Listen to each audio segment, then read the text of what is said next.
Here we need to make theta the subject of the formula, and we are given that tan of theta equals to m.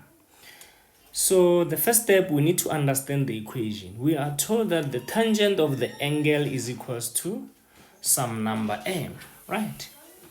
To isolate theta, we need to apply inverse operation, right?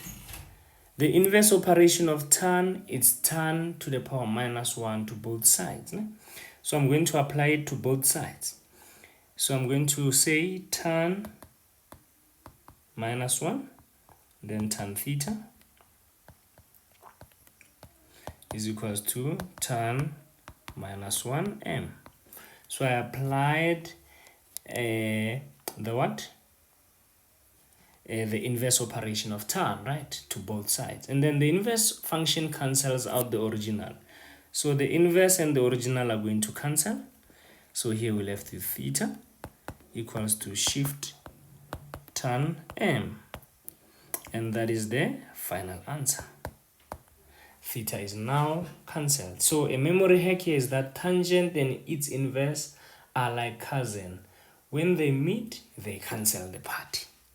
Thank you very much, ladies and gentlemen. Please don't forget to subscribe and share with classmates, schoolmates, family, and friends, and